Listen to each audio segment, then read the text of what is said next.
You all want to stand and space yourselves out. We have some freedom of our movement.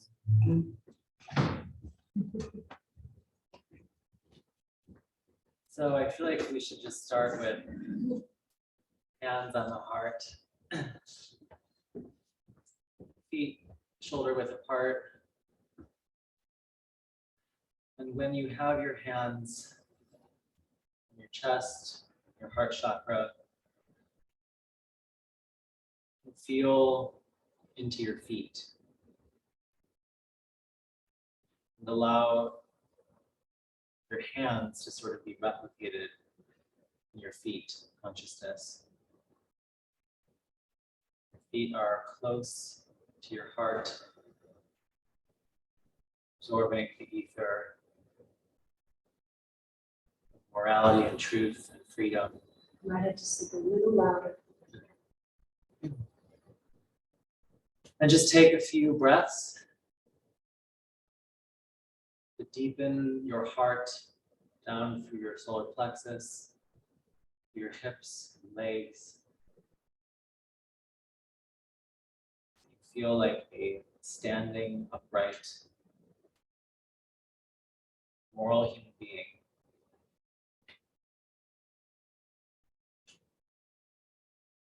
Now, we're going to lift our hands off of our heart, and with it, take with us our heart ether. Slowly rise your hands from your chest.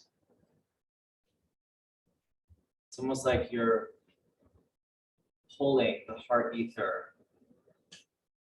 with your hands off your chest, gradually down to your sides in this reverence, social. All the while maintaining that arc you've just created with your hands from your heart.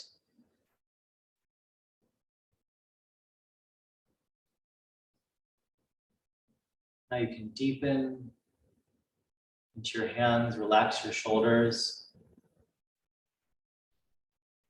and really start to feel the social etheric as this highest moral structure. And you as a body are kind of the periphery.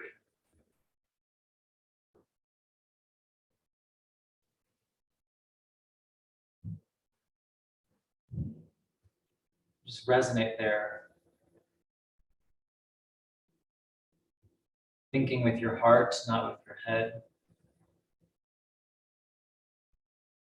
You can start to experience your heart emanating outward as you feel ever more weighted by this etheric reverence, almost falling onto you.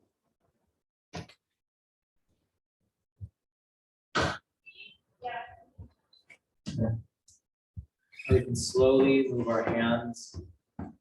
This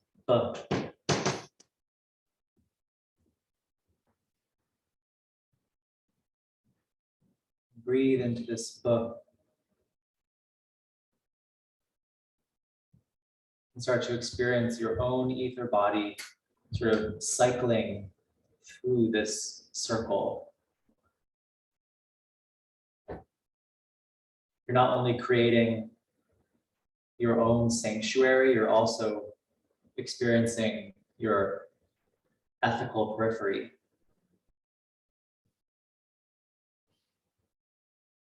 We can lift our arms outward, cycle them outward to the puh.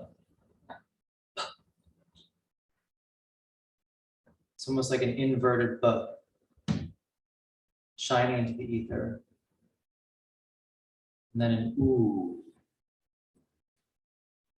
incarnating into an ah, down into a ooh, ooh.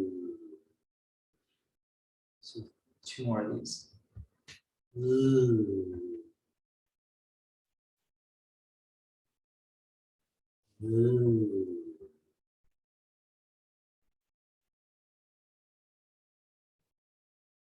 I'll just stand in a relaxed position. Hopefully by now you'll feel your whole ether body more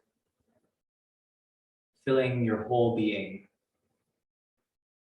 more resonant, more shining, more glittering. Now let's put our hand on our forehead and our stomach. And just feel what awakens in you through this touch. If things light up, let them continue that light and not close. Now we're going to lift our hands off of both regions, spiral them around and flip them. We're sharing these 2 realms with each other so they can integrate. All the while streaming your heart ether out of your arms into your hands and back. It's a much different experience.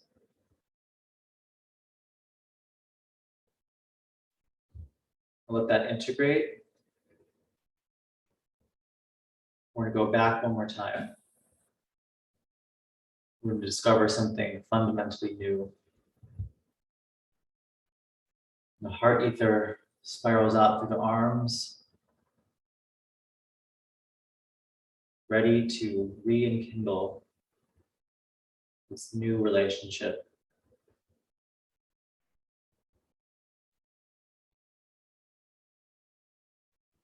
Now for our last movements, put our hands on our shoulders and fling them out. Finding the ether, finding that social Christ impulse. And once again, finding that social Christ impulse. We'll do it one more time. A giving, seeking. Now we're going to dig downward and lift this social impulse up and bring it to our hearts. Feel that child of the social ether, that child of purity coming into us. And see, when we lift it, seek it, tenderly bring it into our hearts. One more time. Scooping reverence, holding.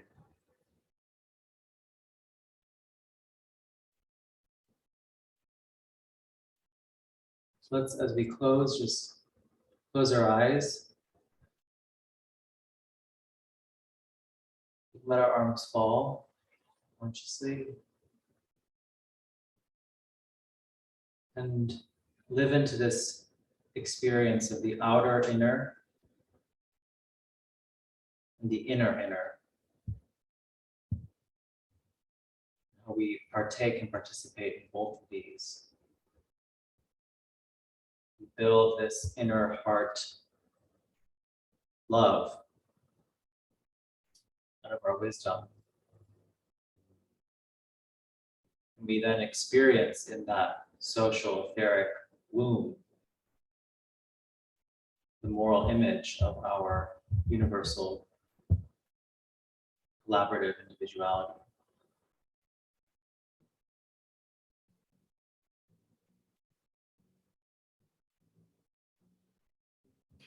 Thank you. Thank you, Lucien. You really cleared the air and made this a safe space. Thank you so much. And thank you to everybody out there who stuck with us. We are appreciating your energy. We need to concentrate and bring it into this world. So thank you. And I'd like to invite Jeana Lee, Reverend Jeana Lee, to come forth here and Her and some of her cohorts have been working very hard today to get the church ready for our Christmas celebration, which is a big deal. And of course, all of the Holy Nights will also be celebrated. So it's a beautiful thing to have the community come together and do this deed. And so we really appreciate that you're bringing that energy here to the branch and bringing this Christmas festival alive for us. So blessings. Welcome. Yeah, well, that was a little bit of a rocky start we got, but Lucien, thank you so much. That really helped a lot. And thank you all for being here. You really helped a lot. And looking over here, because that's where I can see the names on the screen. I recognize some of those names. Thank you for being here. I should look at you. Thank you for being here. So, right, this is a hybrid gathering, and yeah, for those here and for you afar, yeah, please just bear with me and us as we find our way in this medium, because it is new, but we're wanting to find ways to connect. We want to connect with each other. So this is one of the ways that we're trying to do that. So as Hazel said, my name is Jeana, a priest of the Christian community. Everyone who's sitting here. I don't know if I know everyone who's online.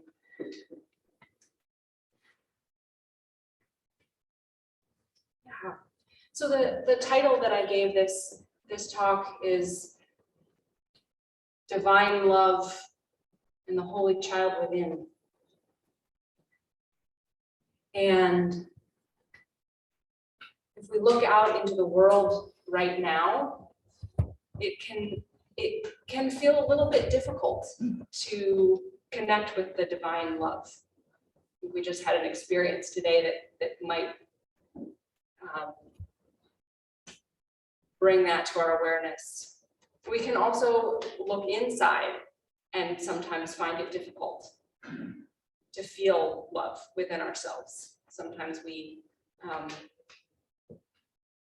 can really recognize our lovelessness. And both of these can be a painful experience, looking out and looking in, and a lack of love.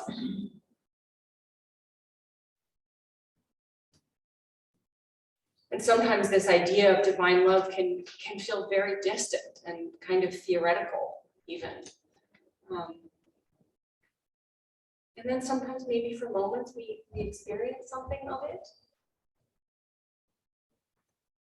But mostly we might experience something that's sort of like the apocalypse, divine wrath in the world.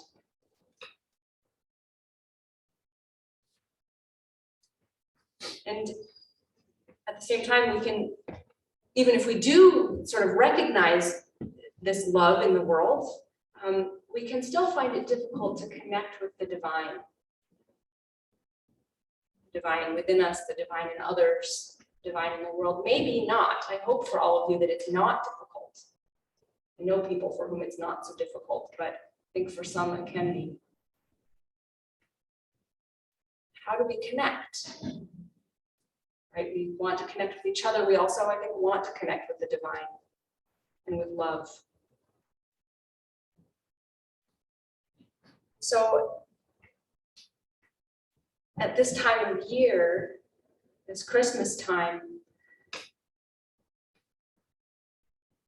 it's a moment when the divine comes into the earthly sphere with the birth of this baby. I don't know how it is for you, but there's like a soft spot in my heart for babies, especially infants, especially sleeping, when they're crying, maybe not so much, but even then, right, there's something special about babies. And maybe if there's nothing else that can enkindle a feeling of love within us, maybe a baby can. There's something special about that new life in the world. It's come so recently from the spiritual world. And I think especially if we think of the Holy Child born in Bethlehem, that love can be even stronger. So we have a little window into how can I find some sense of love, some sense of the divine within me. And at the same time, we also have this child part of us too. It's not just the baby that I see outside of me, that cute little infant in its mother's arms, but there is also a child within me that's been there since I was that little infant. And I want to offer some passages from the Gospels that actually speak about this child within us and the child as the gateway that connects us to the divine. This is in Matthew. Actually appears in all three of the synoptic gospels, Matthew, Mark, and Luke.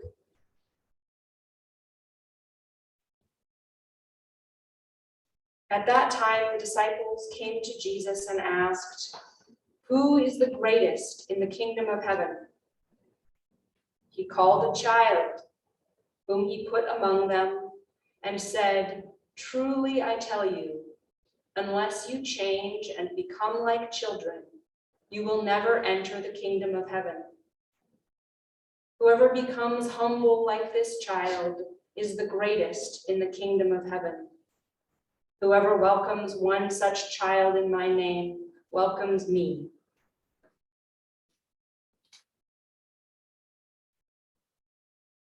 Maybe it's worth saying not childish, but childlike, right? Become like children. Luke puts it a little bit differently. People were bringing even infants to him that he might touch them. And when the disciples saw it, they sternly ordered them not to do it. But Jesus called to them and said, "Let the little children come to me and do not stop them, for it is to such as these that the kingdom of God belongs. Truly, I tell you, whoever does not receive the kingdom of God as a little child will never enter it."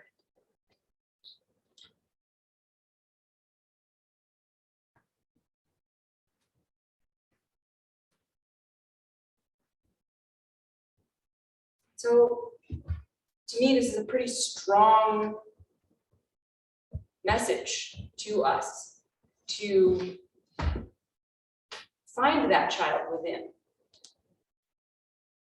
as a way to connect with the divine and to live in the kingdom of heaven. Through this inner child, there is a connection. And this child lives in the kingdom of heaven. I think that's part of what draws us to these young children, is we see and feel the heaven around them. It's just there. These little children are in heaven. We kind of want to be with them sometimes when they're not screaming and crying, especially when they're sleeping.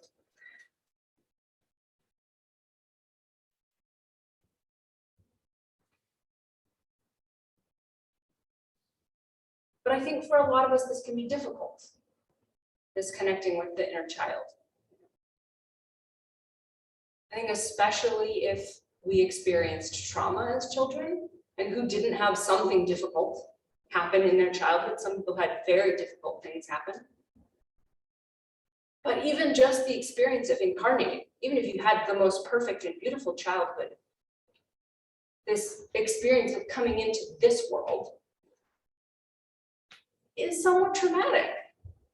And we experience the separation from heaven, being here on the earth.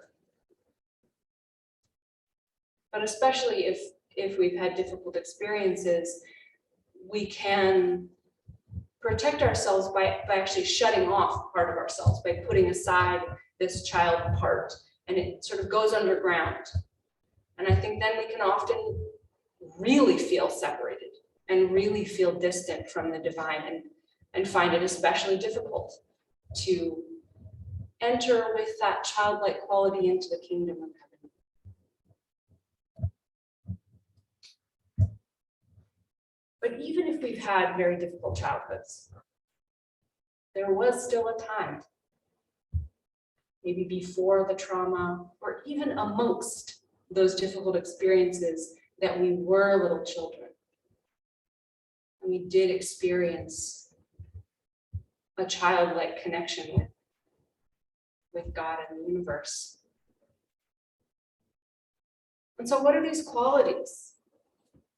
What are these childlike qualities? Wonder, openness, awe, joy, peace, delight,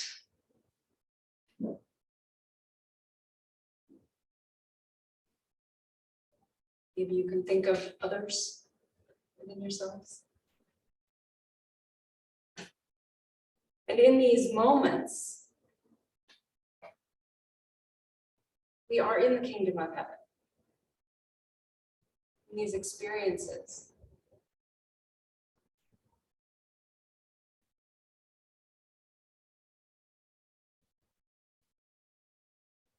So I had hoped that we would take a little bit of time and do an activity together. I'm a little wary, because we all got a little shock at the beginning here.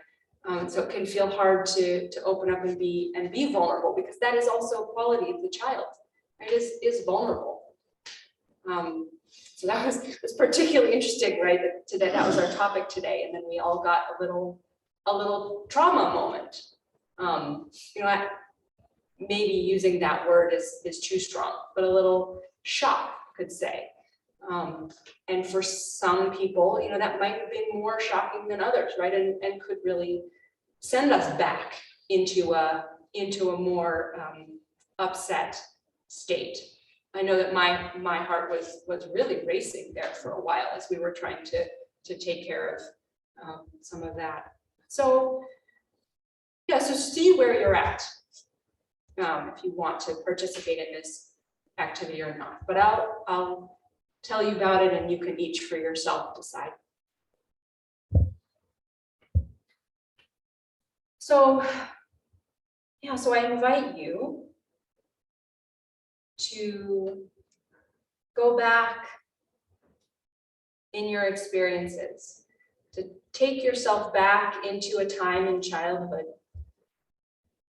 where you had an experience of one of these or multiple childlike qualities, this joy or delight, sense of peace, sense of openness or awe, of wonder.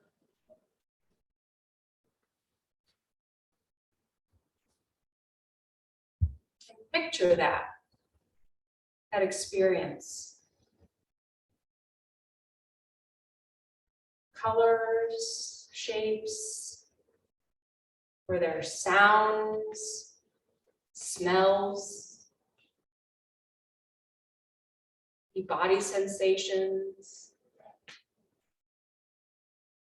facial expression,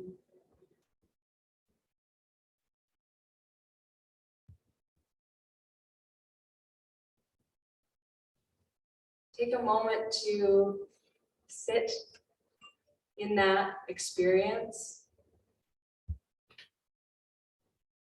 If you're at home, maybe jot a note down if you think you want to or need to. And then take a imaginary photo snapshot of this experience, something that sort of captures the moment.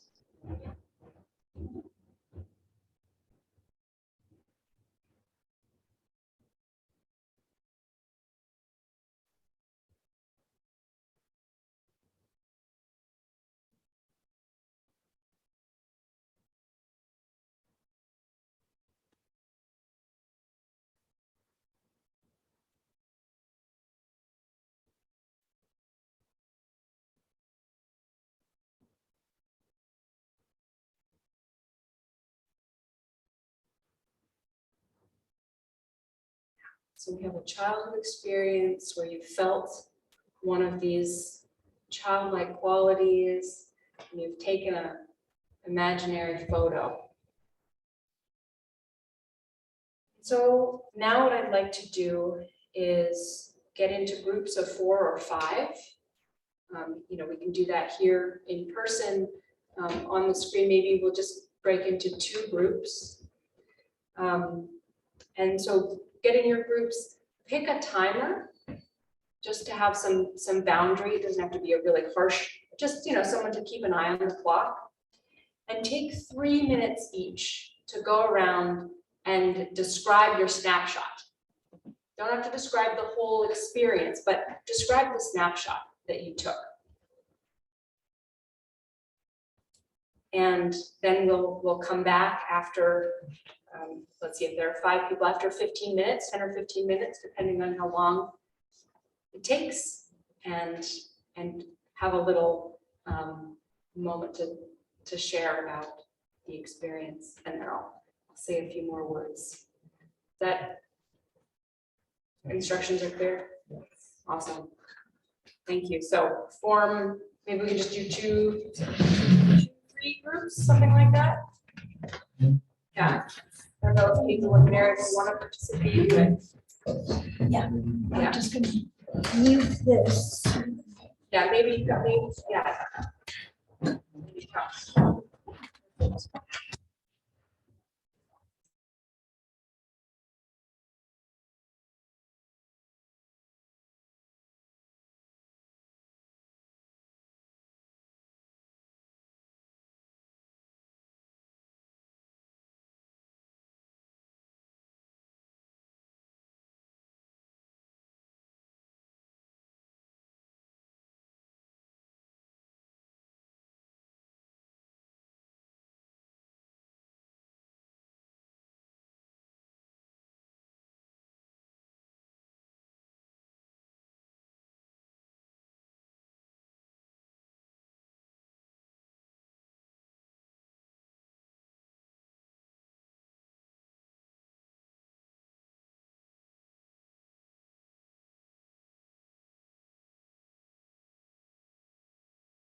way, obviously.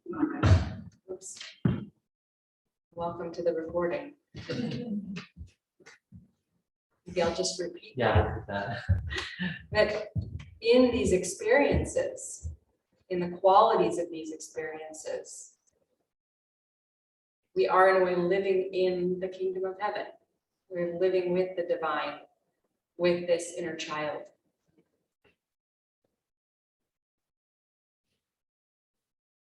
So I don't know how it is for you. I don't spend a whole lot of my time in that place, in that childlike, open, wondering, peaceful, joyful place. Sometimes I do.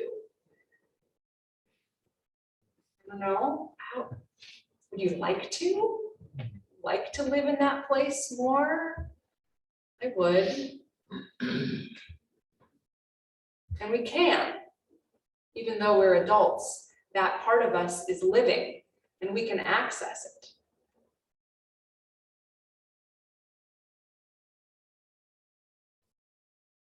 I think it actually has a lot to teach us because it is our connection, right? It is our connection with the divine, one of them. I don't want to say the only one, but it's a way to connect with the divine and to inform us.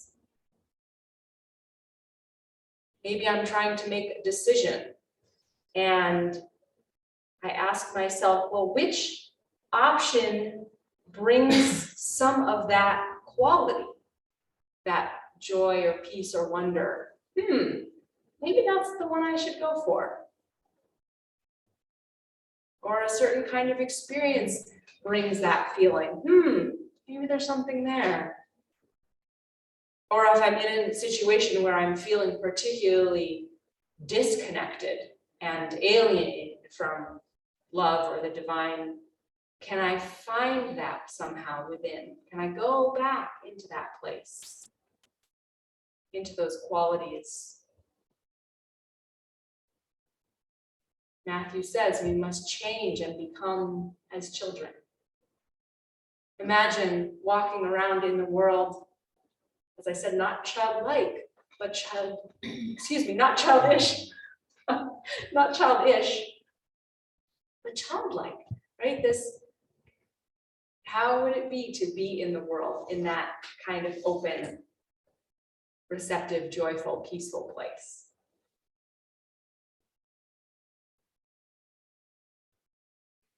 So maybe we'll take just a moment, a few minutes here, and if anyone wants to share something about, you've had an opportunity to share the specific memory or experience, but maybe something about what it was like to go into that experience. If that's going to sort of take a step back from here was the experience, but what was it like to be in it?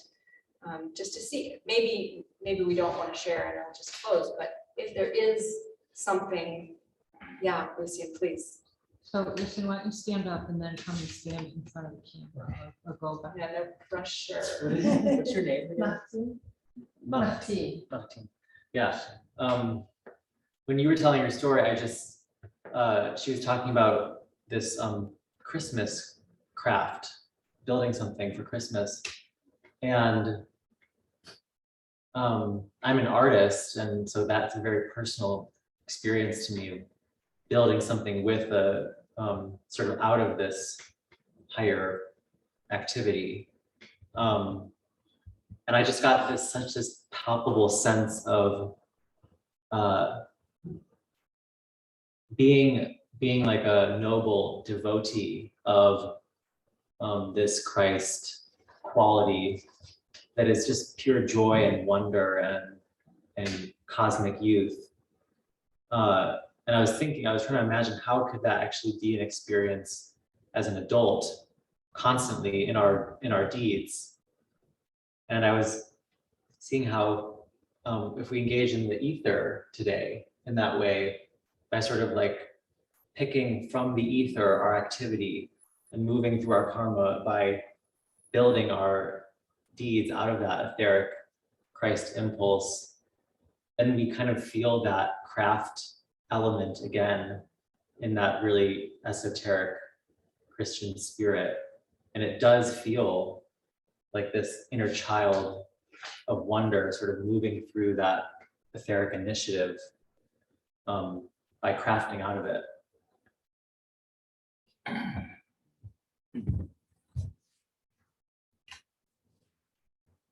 I'm just reminded, not because of what you said specifically, but just to hold in confidence the stories that you heard today.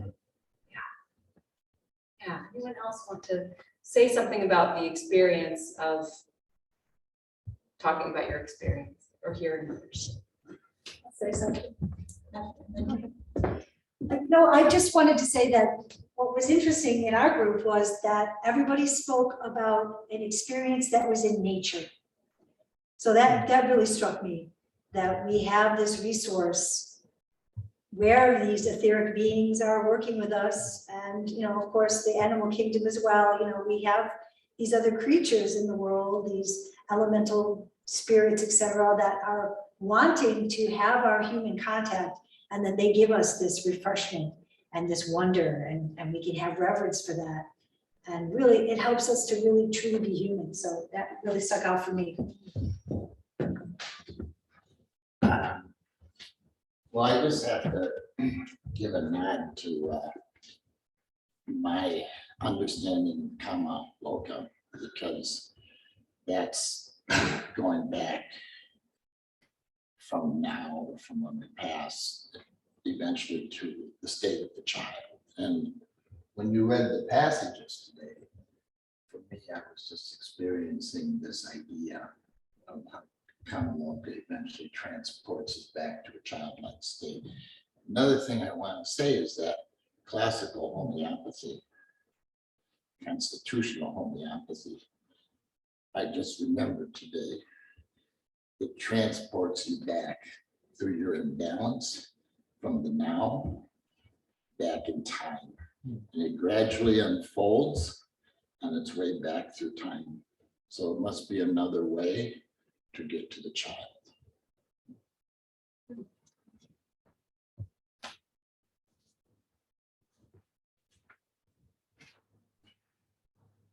It was really interesting to me to be able to go back to a memory that I've never ever shared before and just feel the sensations that came as a result of that, which was really heartwarming. And it felt like the movement, my heart was like going everywhere in my body. But you also talked about being able to access heaven this way, which is really lovely. And not just my own memories, but I found myself really wanting to participate in the other members of a group, participate in their memories. The joy that was felt, or I know we're not supposed to tell anybody's story, but yeah, just be in that, and how wonderful it would be if we could just all be childlike together. How much, like all this stuff, the concepts and walls and whatnot could just come down and all play together. It would be lovely. That would be heavenly.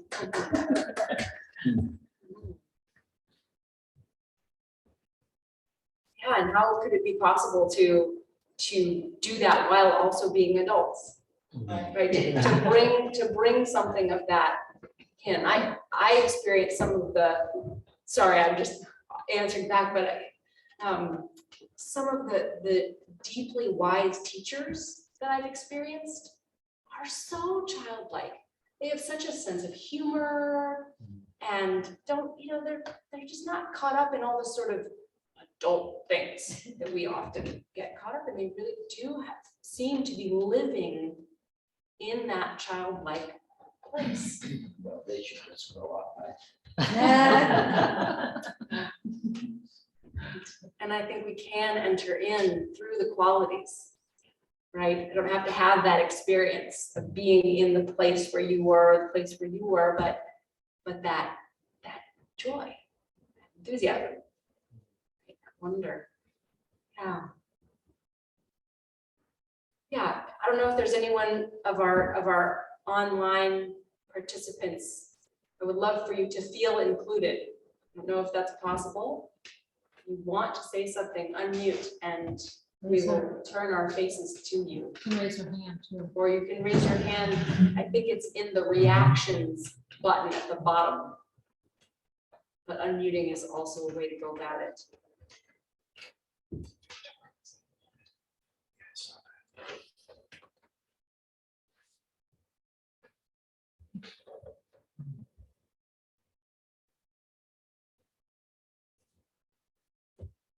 Perhaps. Or not, that's also fine, yeah. Well, could type up later if you'd like. Oh, I see maybe Leon is unmuted. We don't hear you, oh, but do we have sound? I'm trying to unmute the video. There we go, yeah. Hi, Leon. It's not enabled. It's disabled, the video. We hear, oh, That's okay, just go ahead and speak, we're listening. Okay, my experience was the abruptness, the shock of when it was missing.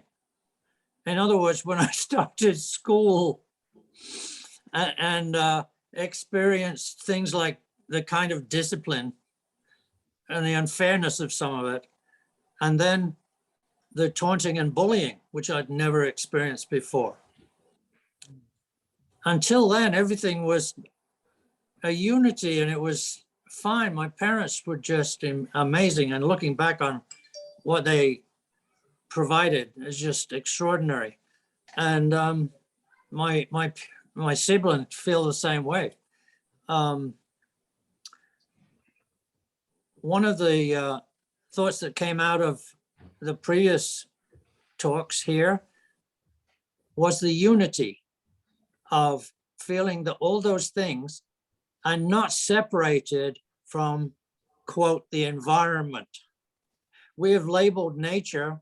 I mean, you look up nature in the Oxford Dictionary, and it's everything apart from human beings.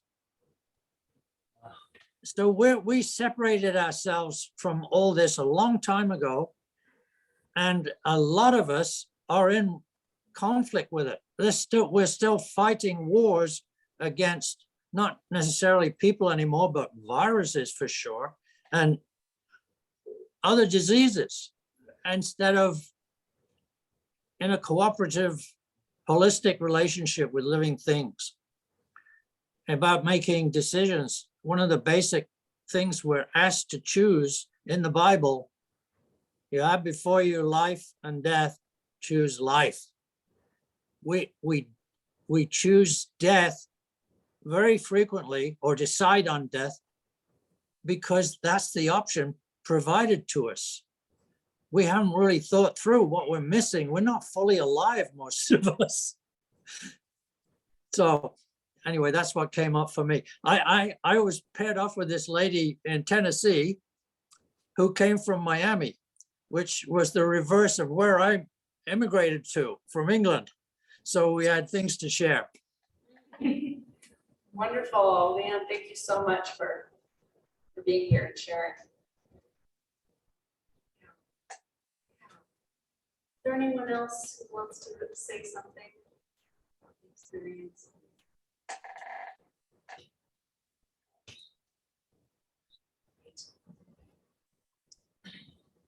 Yeah. Well, thank you again for all participating and sharing your experiences with each other. I think it does nourish all of us, right? I've got 2 more childhood moments to kind of feed my store of joy and wonder, peace. So as we go into this Christmas time, it is a time that can be a delight for children. It can be a little bit hard for adults sometimes. It can be delightful for children. Just the wonder and the simplicity in some ways of the season.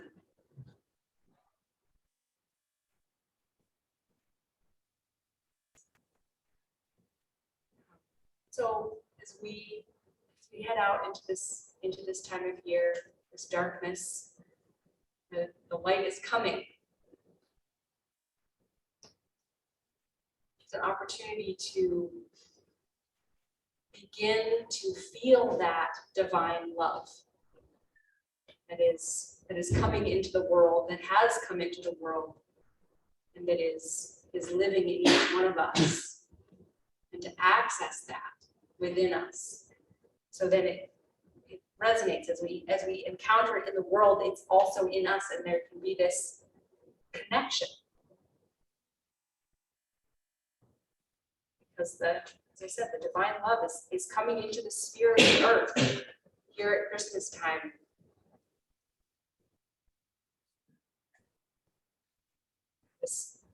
This child that is really the embodiment of love in the world. That we meet again at Christmas time. With that, send us all out into the Christmas world. It's nice and gray here in Chicago. Right, well, let's Stand up, come over. close there, and thank you all. And,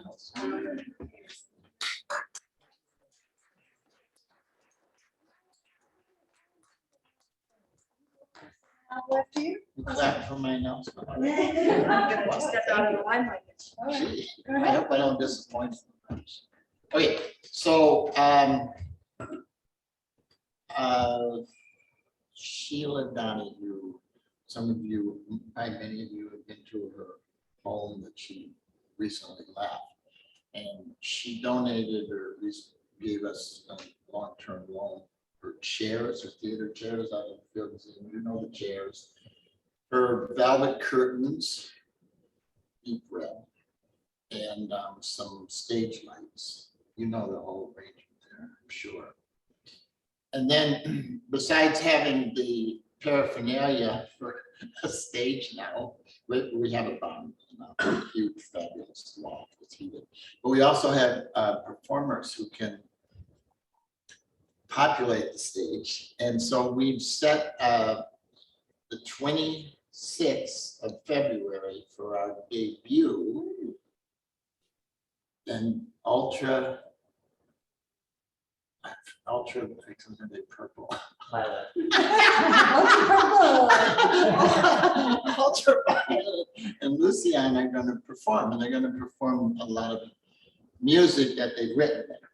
Okay, so for those of you who haven't been out there, it's less than a 2-hour drive, and we're gonna, since it's the debut for the barn, for the loft, Angelic Organics Farm out by Beloit, and it's a debut for the space, for the stage that we're going to be building now next month, and then for the performers.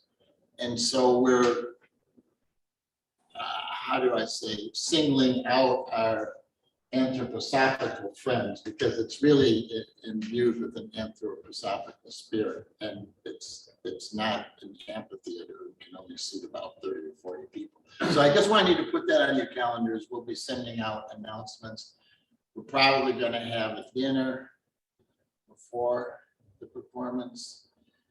Yeah, it's a Saturday, and maybe there'll even be a matinee performance that Heidi and I will offer. We haven't figured that out because a lot of work to get this ready. But I really want you to get this in your calendar, because I think it's going to be a very, very special, how would I say, transformation for the space, coming together for our fabulous artists who are making the most amazing music out there.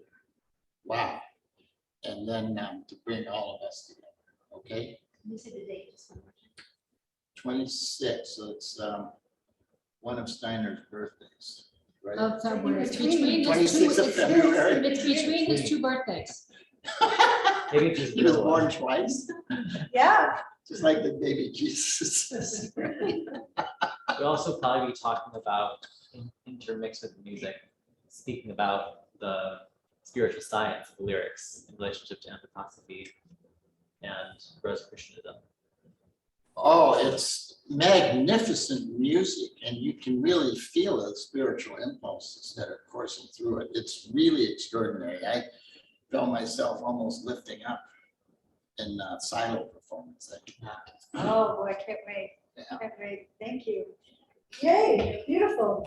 Yeah, so I'll just close us up with this little piece. I brought this for you Oh, because thank you. you inspired, the title of your piece really inspired. And so Christmas 2021. The fire of love warms and delivers us from the cold of fear and hatred. The light of love frees us from the darkness of lies, deceit, and mendacity.